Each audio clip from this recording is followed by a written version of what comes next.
Did you fall in love with the idea? Well, I'm here to talk about the common mistakes that we come across in the founder-led businesses. Yes, we are here to talk about most of the strategic and validation mistakes that we have observed over years that founders made because they are too much in love with the idea. They find it very difficult to delegate.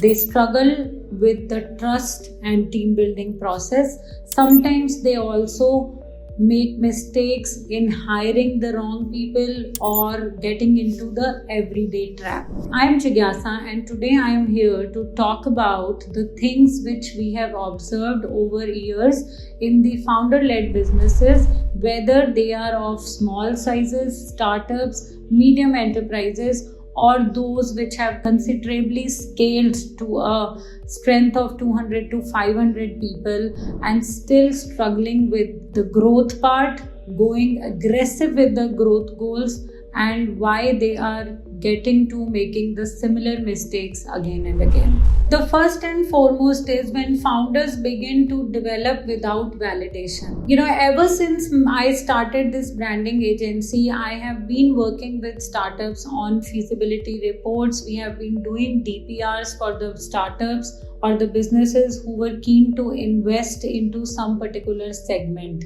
I believe that idea validation is the primary and most effective thing that a founder can do, or for that matter, any business can do. Idea validation is important for every level, every stage of business. Whether you are diversifying, expanding, you are launching an idea, you need to validate. Do not get into the trap of that idea. Do not see it flourishing and growing in some part of the geography or the world and just jump to it. Maybe you need to validate it with the customer insight, the pricing, the operational efficiency for that idea, the effectiveness of the right kind of talent available to run that idea, all these points. So do not ever build without validation. The another important thing that every founder must keep in mind and do not make this mistake is falling into the trap, because everybody is doing it. A lot of businesses that come to us asking for digital marketing solutions think that a website and social media presence will solve all the problems. Nearly 4 of the brand founders that I met in last 2-3 months have actually gone back to checking their brand names again, the trademark inconsistency. Some even found, the trademark hurdles when they got into that, and that took them back to overall packaging and everything. So the everyone trap is a dangerous thing to get into. It is not that easy. People think that our idea is exciting, our product is good, and we can just get onto the social media, start talking about it, and the business is flowing. No, that does not work like that. You really need to be strategic about your business idea. You need to know your target audience, define your ideal customer profile, get the pricing straight, and then understand what business tools, what content distribution channels are the perfect one. Do not get into the everyone trap and get to things because the other people who are your aspirational or competitive brands are doing it will work amazingly well for your business idea as well.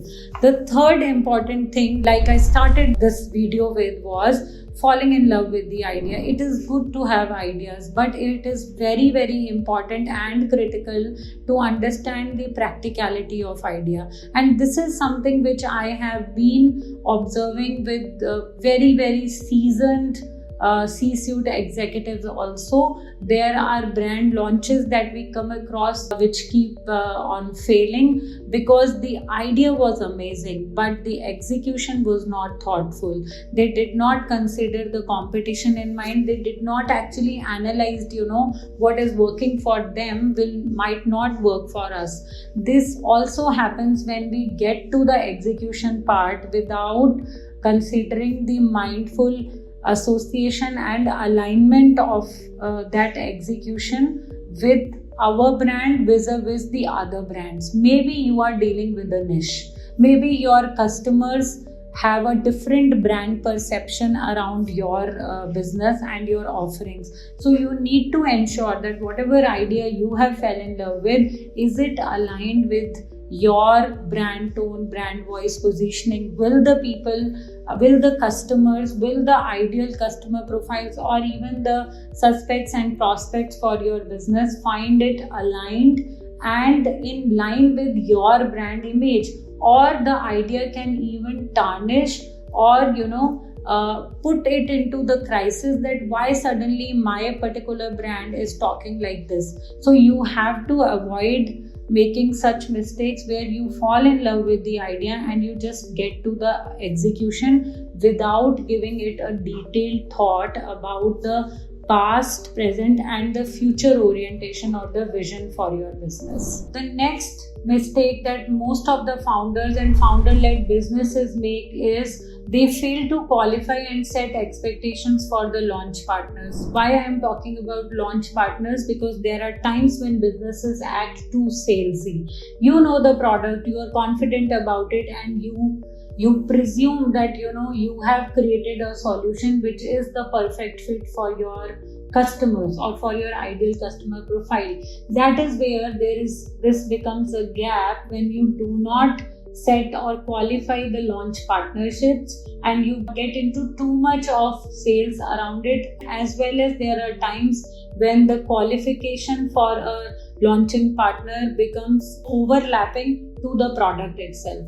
So there you have to actually be very mindful about what is it that you want to do, what is it that you want to build, is there a particular gap that your brand is trying to fill, and qualify for all these attributes that you bring to the table that are the differentiating marks for your brand, whether it is a consulting label or a fractional service that you are launching. I have seen a lot of founders who get into the whirlwind of launch and tapping into the businesses, but they do not actually qualify the launch process, do not actually find their brand very aligned with the launching partners.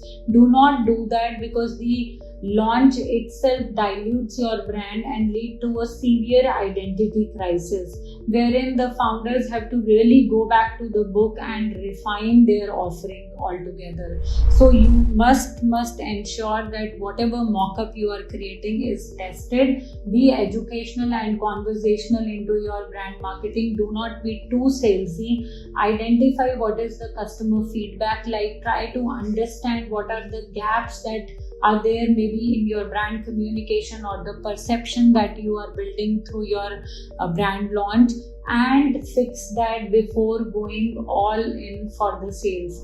Once you take care of this, once you take care of the negative sales numbers or the customer feedbacks, once you remove the negative jargons around it or the perception gaps that there are in your brand communication, or maybe they are not there but perceived differently, you will see that how well your brand is received is a different ballgame altogether. This is also very important for businesses which are diversifying or expanding into different community-centric business expansion, or they are leading some products which are getting into some different segment than the existing one. Please ensure that there is alignment with your launching partners, there is alignment with how your brand is communicating the new and refreshed ideas, and also that everything is aligned with your primary brand, because that is where your trust, accountability, authority and credibility is built. So do not make any of these business mistakes that are very common in the founder-led businesses, and you will see that your ratio of failing fast and failing often is getting better, and you are improvising on the overall output of your brand launches.